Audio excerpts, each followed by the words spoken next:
Good evening, and welcome to another episode of Gamehater, the show where we play games blind and decide how much we hate them.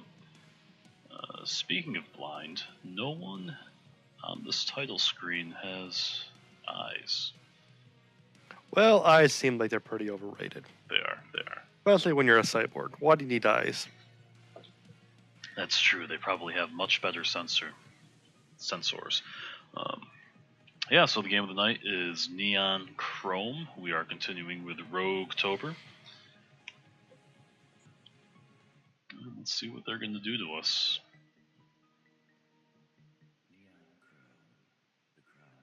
Neon Chrome. Yeah, so the narrator is some kind of robot, by the way. Well, of course. I mean, who else would you get to narrate? I can't think of anyone. Humans are too expensive these days. So we got like kind of a top-down perspective here. Yeah. And I choose to believe that these are zombie mercenaries. Yeah. I do like the whole perspective. Like when you get towards the lower part of the screen, you get to see like you're on top of a skyscraper. Yeah, it's pretty cool. And I'm dead. Oh, feel too bad. like that may have been a scripted death. I'm not saying I'm amazing at video games. Although we all know that you are. Well, yes, I mean, everyone's watched this. Okay, so... Alright, we got some classes. Looks like these are just sort of like default classes, because doesn't look like you're able to buy anything just yet. Right. Riot Shield seems like something that fits my reckless and foolhardy playstyle. Electromagnetic Shield. What are these slots? The Cyber Psycho has +2 slots. Slots sound way too complicated. We don't have time for slots.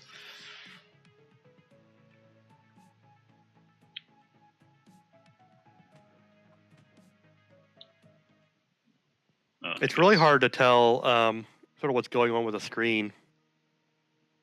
Like, I like that it's so colorful, but yeah, the color looks just being used to offset how much black there actually is, which isn't doing a whole lot of favors here. Yeah, I can see your concern. It's either neon or black, and nothing in between. And there's things like, hey, these glass walls can be broken, but top-down perspective, I can't really tell the... Yeah, it's like, what glass walls are you talking about? Yeah. You mean that invisible barrier I can't walk past? Yeah, that'd be the one. The one black line on the screen that looks like every other black line on the screen.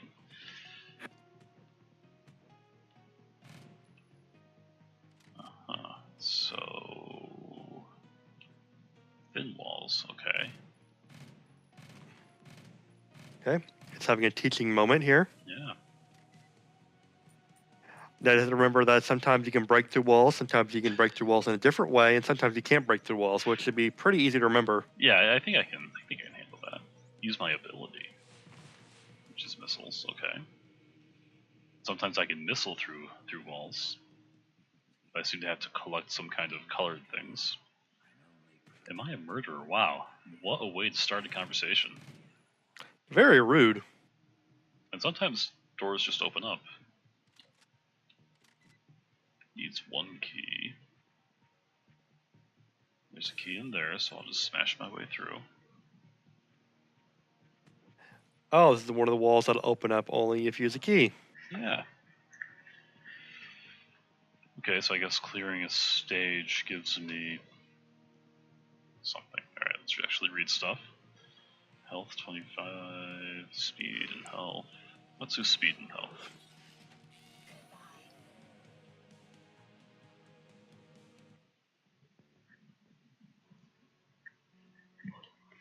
Okay, so they're giving me a timer, and I guess these are going to be short little levels.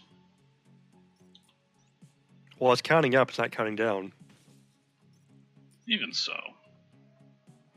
2 minutes for a level, that's not long. Yeah, but that was the first level. I mean, that was the introductory, Okay, yeah. Here's how you break walls level. True. Well, I hope I don't have to sit through that ever again. Piercing booster, okay. I'll get some piercing bullets. That's fine. So I don't really like this gun. I'm not really into burst fire myself. I might try a different character next time I die.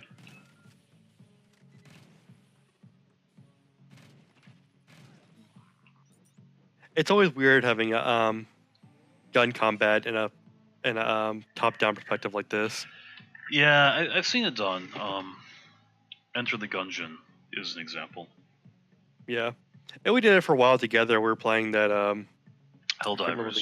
Yep. Yep, Helldivers. Yeah, which is a good example of it. But still, it's just such awkward. Really, no matter how you do it. No, I will not argue that point. Yeah, the whole top-down twin-stick shooter is not something I usually love. Probably like Binding of Isaac is my favorite example of that gameplay style. But that feels more like Zelda Dungeons with guns than this. Right. Oh, I'm stuck. One of these days, Link would get him again. I mean, yeah, arrows are kind of like guns. Oh, it can tell me when enemies are reloading. How convenient.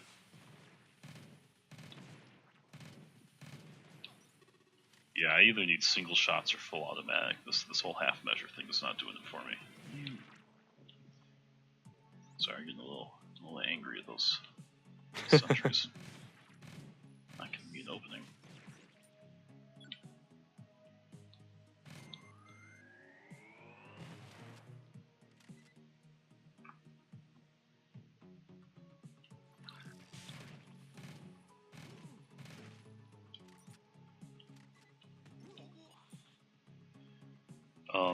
This is also giving me a little shades of Hotline Miami. Oh, that one I didn't play. Yeah. That's another top-down twin stick, and it's kind of designed for speed running. You want to clear through levels in the most brutal and efficient way possible. You're some kind of delusional psychopath, just rampaging around the world in a parody of something, I couldn't tell you what. And the gimmick of that one is one shot is fatal. Right. Pretty much so. There's elements of both stealth or just rushing in and laying on the damage as quickly as you can. My goodness. These guys don't let up at all.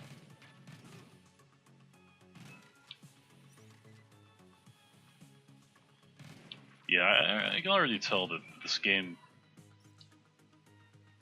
seems to care more about the aesthetic than the gameplay. Yeah, it's so hard for me to follow what's going on just because. Yeah, I mean, yeah, I can see that everyone's shooting and there's walls and everything like that, but they just don't pop in a way that makes me care about them. Yeah, they don't. I don't know. Maybe it's the extreme contrast. Maybe there's something deeper at play. Maybe, but it's like I see these like enemies that are roaming around and like I can't even tell what they are. I can't even tell what your character is. You're true. Everything's just colorful blobs. Blob. Yeah, it's not even like the usual super pixelated style where they made a deliberate decision to make everything hard to parse. Right. No, I mean, like, you could tell there are certain parts where they, like, put a lot of detail into, like, the textures and stuff like that. Just looking at the floor, it's like, yep. Oh, that's a pretty good looking floor there. Nice tiles. Yeah. I'd hire that contractor to redo my kitchen. Yeah, and they did a lot of work, making sure that you can see the damage to the floor, too. So they're clearly, willing to put in detail to make things stand out. But then, like, your character and the enemies aren't anything. Yeah. Yeah, that's a little disappointing. Yeah, they had to put those beams in because it was so unclear, or they were just trying to help me out. I shouldn't be too judgmental. There we go. Take that. You blew up the thing so you can go into the other thing. Yep, I sure did. Now I can go to the place behind the thing. Ah, the place. Cool. I'm getting all this money. I don't know what I am expected to spend it on. Hopefully we'll come across a store before too long. Well, I mean, it is a roguelike, or supposed to be roguelike, so there should be ideally you're supposed to die and be able to use it. Yep. Oh yeah, it's true, it could be on death. Sometimes that is the case with roguelikes. And that moment is coming up. My health meter is not doing so great.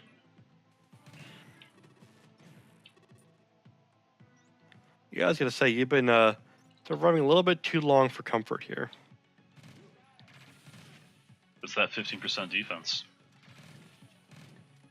That riot shield. Yeah.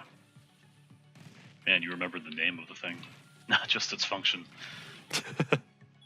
Well, I've been waiting for you to actually, pop out the riot shield, but I guess it's just a defense boost and that's it. I like to think so. I haven't seen any button for it. This game's been pretty good about giving us button prompts when we need them.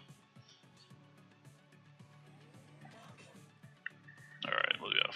Money, melee damage, health, why not? Out of enhancement slots. What? What's the difference between okay and yes? Okay means you're like, okay, I deal with it, and then... Oh, I see. Well, I'm not going to. So I guess that's where those 2 more slots would have came in handy. Yeah, I guess so.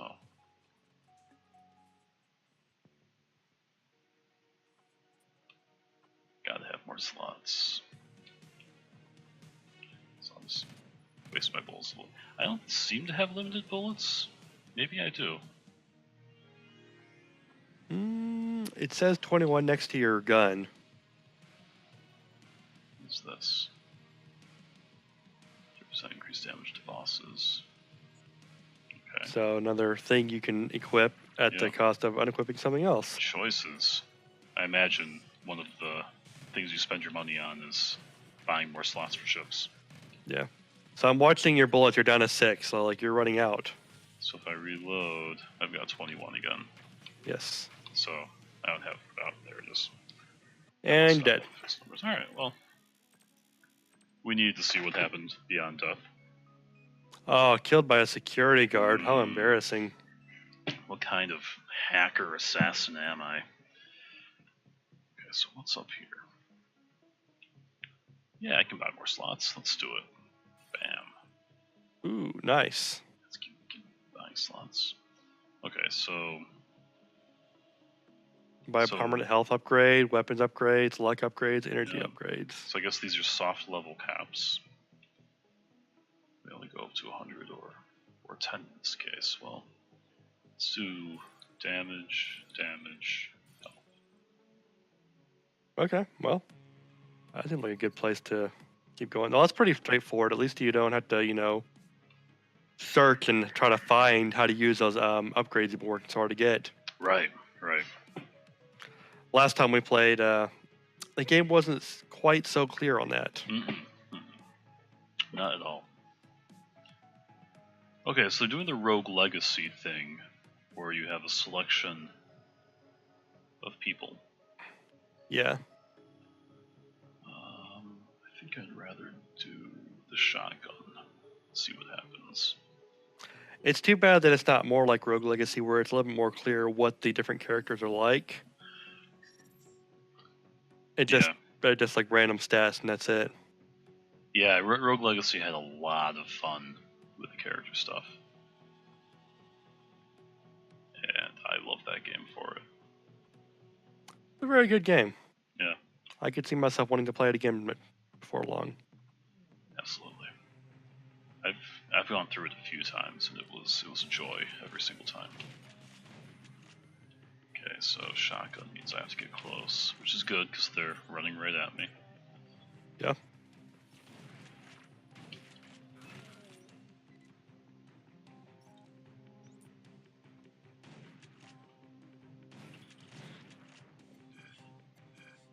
I'm amused by... What am I doing with this button? Oh, I'm opening the door. I don't know. Oh. I'm amused by the sneak attacks. I'm just like running up behind someone with a shotgun. Sneak attack!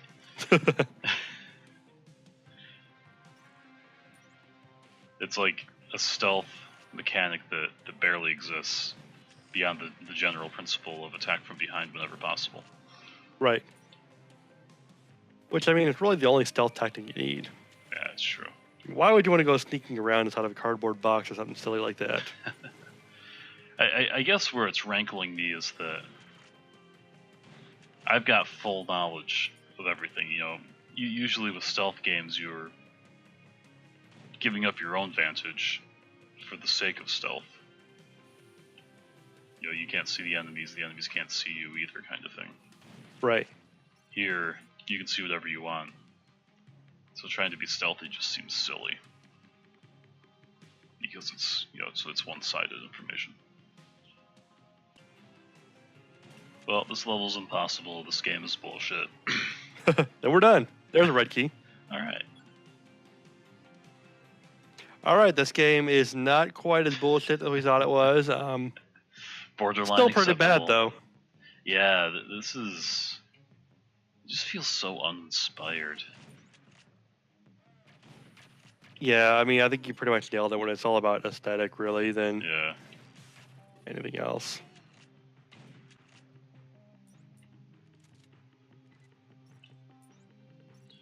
And the aesthetic is to the detriment of gameplay. That's where it's really bothering me.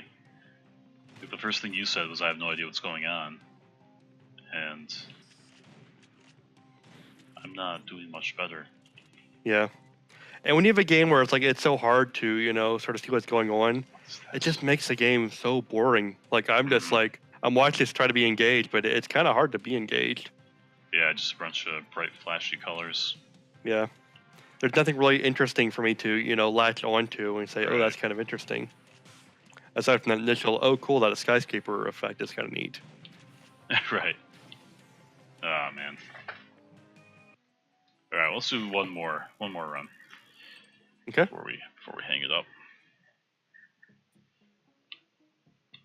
All right. Well, always buy the slot, I guess, because I was doing so great at selecting slots. Well, you were in your first run. Yeah. Set my expectations a little high, I guess.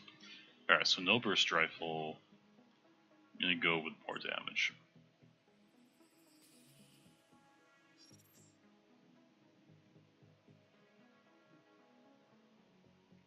See if I like that any better. So it must be unlocking shortcuts. I bet that's what the red levels are. Unless there's just multiple runs you That can sort of makes sense. So you don't have to keep starting over from the very beginning. Yeah, it's nice when they do that. So even though it's like a roguelike, you still have a sense of progression beyond just the upgrades. Yes. And with the ad bonus, we can get all haughty about how it's not a true roguelike. And a little bit of gatekeeping is what we're all about. Actually, we don't do a lot of gatekeeping. We should do more gatekeeping. Yeah, we could have a new series called Gatekeeping. Gatekeeper. Gamekeeper? I like it. Where I'll pick a random game and try to prove that you're not sophisticated enough to appreciate it. Based on what I assume about your gaming history. Wow, so I'm just here to sort of be offended then? Yeah, pretty much. Yeah. It doesn't work if it's just me. I mean, we could have rotating guest stars. Okay, rotating guest stars, we'll just have them sit here and we'll criticize them.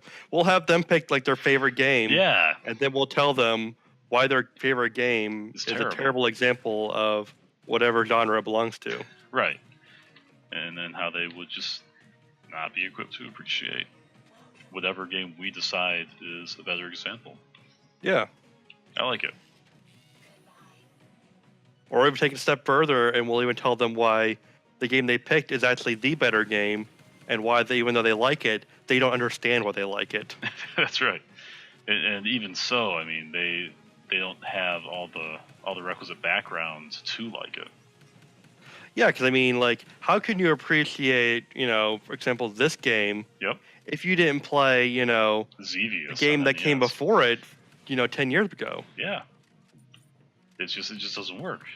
You're lost, and you're just looking at pretty colors, I assume. It's like, how could you even claim to think, oh, hey, Metroid Prime is a pretty fun game if you haven't played the original Metroid? without a Game Genie. I mean, forget original Metroid. You have to play Dragon's Lair to truly appreciate Metroid. I mean, that game was just so revolutionary. I mean, if you haven't spent at least 5 hours daily trying to master Adventure, then you really don't know what a good exploration game looks like. Right, and have you even read the Metroid manga? And furthermore, do you pronounce manga correctly? Sorry, my train of thought got a little broken up by seeing a weapon drop.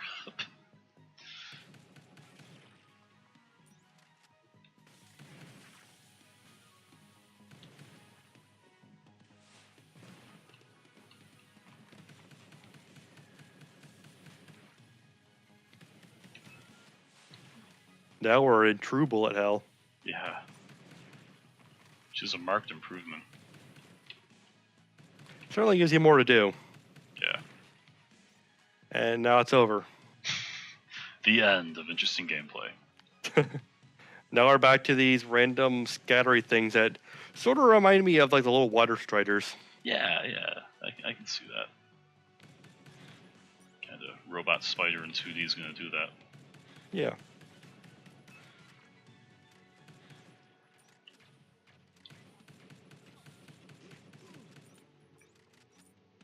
I'll say it again later, but Enter the Gungeon is so much better.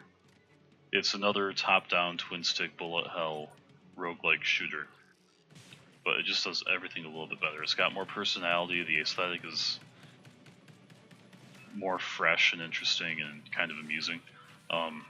In that setting, every enemy is a bullet of some sort. Or gun.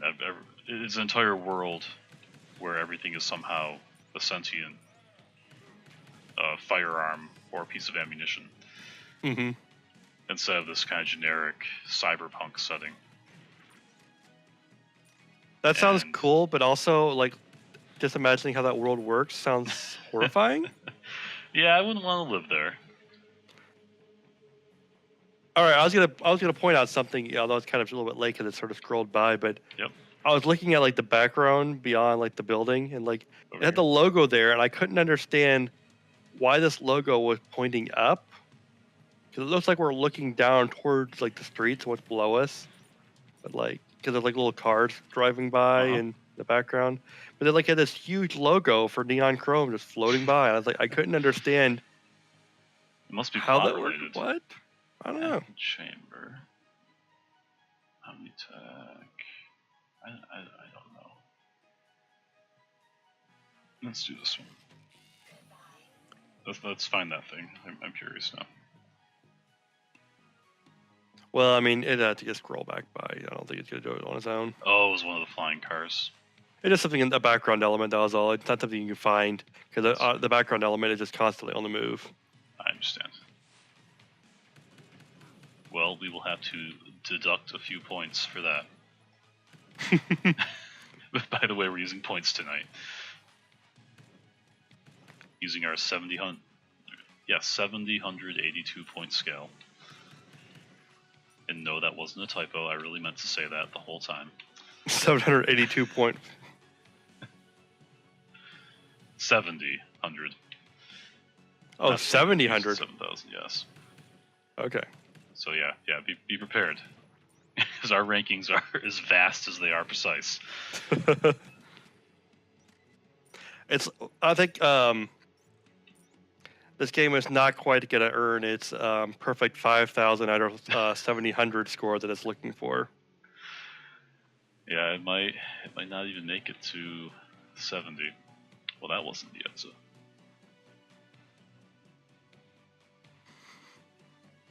I feel like I've been all over this whole damn map. And yet, I have not found an exit. Mini-map would be welcome here. It would. These things are small enough, though. It doesn't really need a mini-map. It just needs a sense of direction. There we go. Maybe better conveyance would to solve that problem. I liked it at the pool table, though. Seems like a pretty cool Yeah. place. I feel like bad that we're just trashing this place for no discernible reason. These robots just want to drink and play pool, and I'm here smashing up their whole bar and grill. Yeah. Now I know how the robots on Wall-E felt. Okay, I need to start aiming better. Or just punch him. Keymaster, that's why he was giving me trouble. Those guys tend to be a lot tougher. Boom. And it's over. Oh, no. I know, I was really looking forward to the next level. That was the most kills ever. Alright. New record. Okay, so that was painful. That was not great. Oh. I did not feel any immersion, which is funny because we were in the immersion chair the entire time. They had to work on their immersion technology. Oh, yeah. For sure. And that timer is still going. It's judging you for just standing there.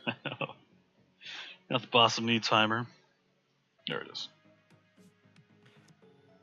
All right, so Yep. we can immediately, dispense with the whole genre thing since this kind of doesn't really work during ROGUETOBER. But yes, it is a roguelike. It is. Beyond a roguelike, it is also top-down shooter. I'm not sure what you would describe this genre as. Yeah, top-down, twin-stick, dungeon crawl, bullet hell shooter roguelike. I think that covers it. Yep, cyberpunk, twin-stick shooter, action, roguelike. That's what it is described as on Steam. There we go. Yeah, so cyberpunk is an aesthetic that immediately annoys me. So that's something to factor in. That's not the usual genre bias we're talking about. I mean, is that even really a genre of gameplay style, though? It's just... It's not, yeah, that's... Hence the qualifiers. Yeah. Worth mentioning, though. You'll hate it, though, but Steam considered Axiom Verge to be considered cyberpunk. I guess I can see that. It didn't have the gaudiness of something like this. The bright lights and dingy cities. That's the part that bothers me. Anyhow, so I mentioned a few games similar to this that I thought were a lot more fun: Binding of Isaac and Enter the Gungeon. Helldiver. Yep, Helldiver 2, yep. So I don't think it's a genre we're particularly biased against. So I don't think we can blame the genre for our dislike of this game. Right. And in terms of how it stacks up, it's just a really dull example, which seems to happen a little bit too often with the games we dredge up for this series. Yeah. It's a game that's, and I think this might come down to like one of our later parts of the rubric, but it's very much a game that it's sacrificing so much to, look bright and flashy, but at the same time maintain sort of that dark grunge that you have with cyberpunk. So that, nothing really comes through clearly. Yes. The stuff that, should be popping and, look interesting, which is all colorful, like the enemies and the main character, you can't tell what they look like.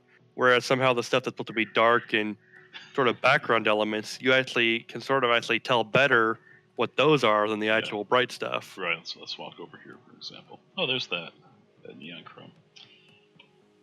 On the blimp, apparently. Yeah, so the background is more interesting than the foreground, and it's also easier to look at compared to maybe these computers and things. The enemies, the character models, I think, are what really suffer more than anything else. Whatever those blue things are, I don't know. Yeah, so and that bleeds into everything. You know, I hate ragging on graphical styles. I think 12-year-old me would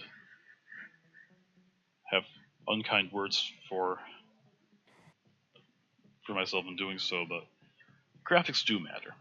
If graphics are making it difficult to parse the gameplay elements, then the graphics are a problem. Yeah, And and that's it's where not we that are. we're saying that graphics have to, be like high definition or amazing, whatever. It's Right. just the graphics have to enhance the gameplay and Right. not hinder it. Doesn't Right. matter if you're like using an old indie, game that's trying to emulate, 8-bit style, or if you're trying to, compete with a AAA game. Doesn't matter Yeah. which one you're trying to do, as long as the graphics help the game, don't hinder it. Yeah. Yeah. Exactly. You need to know what's going on the screen. That's all a video game is. You're pressing buttons to make things happen on a screen that you consider fun. Um, so, I mean, that's my main problem with Conveyance. Um, I think in terms of telling us how to play the game, it gave us the prompts that we needed. It wasn't long and wordy about it. It was, pretty straightforward. Here's your buttons, go nuts, and that's what I like. There was no confusion aside from the confusion born from the graphics, and it wasn't a big long drawn out tutorial, which I hate. I felt comfortable playing the game within a few minutes, and that's good. I like that. Those are all very good things. I mean, when it came to time to get a rewards, it was very straightforward on how to get those. Mm-hmm. Yeah, they And very clearly tell you what they do for you. yeah, so I mean, there's really no problem there. I mean, the gameplay itself seems to be pretty tight. It's just you just can't really tell what you're always playing as or what you're doing, Right. which we keep going back to that, but that's just really what it comes down to. Yeah, that's the biggest problem. Um, if the if the graphics were more clear on what things are and everything, um, it would still be a fairly dull game. Um, I don't see it having a lot of ambition other than to just be another thing in this genre. Yeah. That's fine. It's not bad gameplay. It's not frustrating gameplay. It's just by the books and unambitious. Yeah. Which I mean is always a terrible thing. If you're like really, really into playing games like this and you're Yep, looking for another example of it, then you'd be fine. I mean this will be okay. But Yeah, you just have to learn how to parse the screen. If you could follow what was going on, then you're good potentially. yeah, that about sums it up. Yeah. So I personally don't see myself booting this game up ever again. And Yeah, I have no reason to ever install it now. That's a right. savings right there. Yeah. Whatever humble bundle you bought it from, you don't have to waste the memory on your hard drive. So I will give this my official Gamehater ranking of 1 thumb down. I will also give it my thumbs down. If you can make out what the thumbs down is, it's kind of vague. Yeah, in a Right. top-down perspective, it's really hard to tell what a thumb is doing. Exactly. Difficult. So there we go. That was Gamehater reviewing Neon Chrome. We hate this game, and we're going to bed. Good night. Good night.